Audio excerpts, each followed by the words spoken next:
Culture Crunch Army. Okay, so with Season 6 now well underway and the preseason almost at an end, you might be wondering how some of the best controller players are going to adapt to the changes to the game. Yo, I'm your motivation guy, and today we're going to be going over some of the best controller settings and sensitivities that you can use to stay on top of Season 6. Are you ready? I know I am. Let's get this going. Fortnite fans across the world are rejoicing this season because the pump has once again been brought back to the game. But don't allow your love of the pump, to really blind you guys on, how much the meta has changed this season. As two other new shotguns have been added to the game. So both the new makeshift shotgun and the primal shotgun take a whole lot of skill to use correctly, and the pump is really just the cherry on the cake. So to play with these weapons, you're gonna want to have a sensitivity that gives you the best accuracy, while also balancing things out between your building and editing, so that you can just really push and fight to the best of your ability.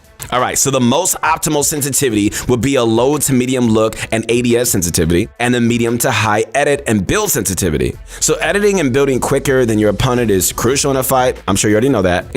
As it really just allows you to get close to them and have the best piece control. But after you've got them boxed, having a lower to medium look sensitivity is the best for being accurate with your shots, and it's definitely gonna help you finish your opponents with ease.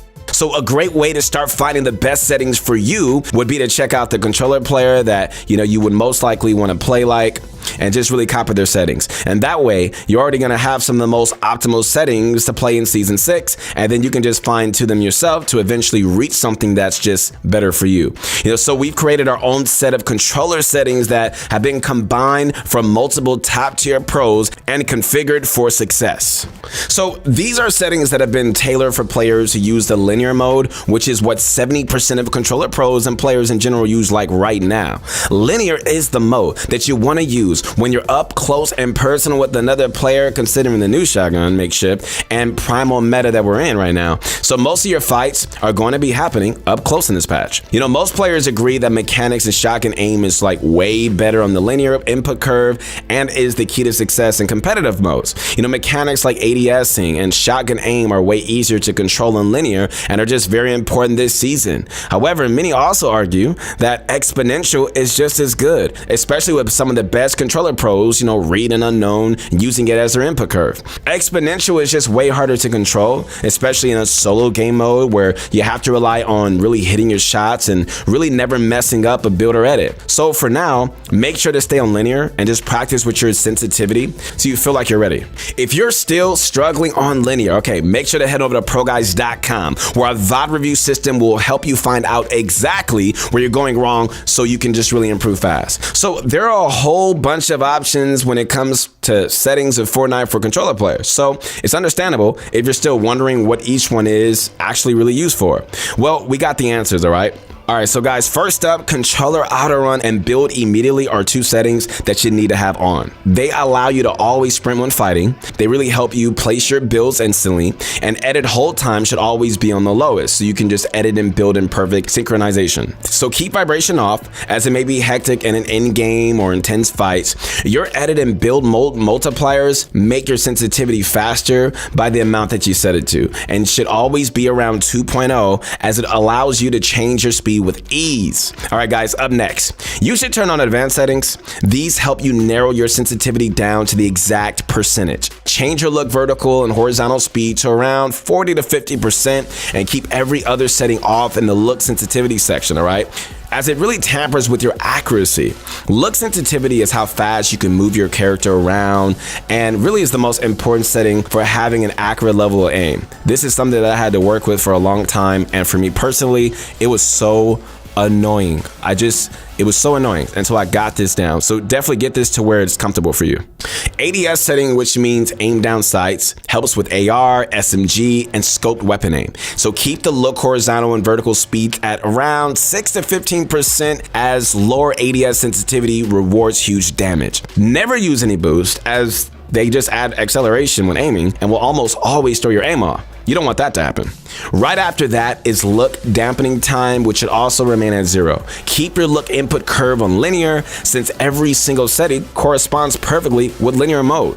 And there are also advanced settings that affect your gameplay, such as Deadzone and aim assist strength. Aim assist strength is obvious and means exactly what you would expect.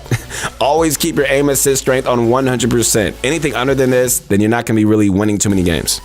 Dead Zone is a mechanic that allows a small area around the thumbstick to not be detected. And this allows you to have less stick drift and keeps your aim aligned with your joysticks. Depending on how good your controller is, this setting may be completely different, so you should definitely experiment with this to really get it right, all right? This is also one last option, which is a foot controller.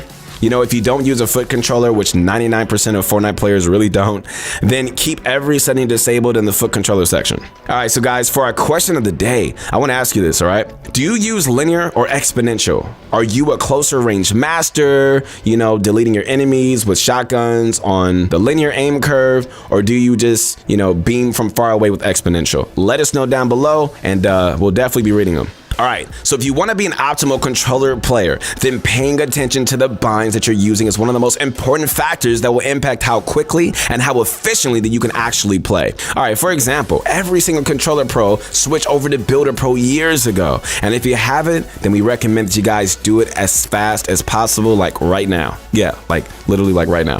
But keep watching the video though. All right.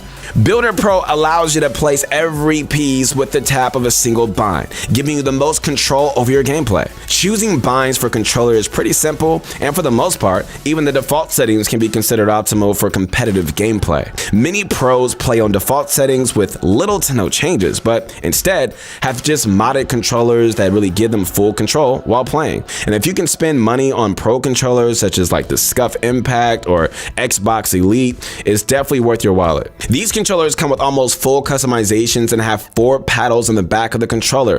Paddles are definitely the most useful mod on a controller, as they really give you 4 extra buttons that you can just press, and they enable all your settings to be used at the same time. But just remember, anybody can be the best on a normal Xbox or PS4 controller. I have one, a normal one, so don't be discouraged if you can't get a modded one. If you still need help figuring out your controller binds, use your resources and find binds that really fit you from other professional players. And you know, after you're done copying down those binds and other settings, you need to really practice and learn from the best. You know, a great way of learning and improving on controllers is by watching our previous controller videos. But just remember, guys, everybody starts at a low point, and you know, the player with the best mentality always succeeds. I've been saying this for how long now? If you've been listening to Your Motivation Guy, I've always said that mentality is everything. You know, there's some talented players out there, unfortunately, that will never be, you know, in the spotlight, like some of your favorite pros. And it's just really because of their mentality. Like, you can have the best mechanics, you can have the best skills, you can have the best, you know, building and editing. And if you're the type of person that just starts struggling, and then all of a sudden you're just struggling with gamer rage, and you know, you're toxic with other players and people don't want to play with you, it doesn't really matter how talented you are. But use this as motivation, guys, to practice consistently. All right, Butcher Crunch time to recap this video. Remember to copy down these settings and really just practice them. Never get demotivated, because as soon as you get used to these settings, you're gonna be an entirely new, different player dominating your fights without a doubt. Make sure to like the video, subscribe to the channel. We're almost at 1 million subscribers, where we're gonna release my story, Your Motivation Guy, of how I made it to where I'm at today. And make sure to connect with me on my Instagram as well, and I'll see you soon. Peace.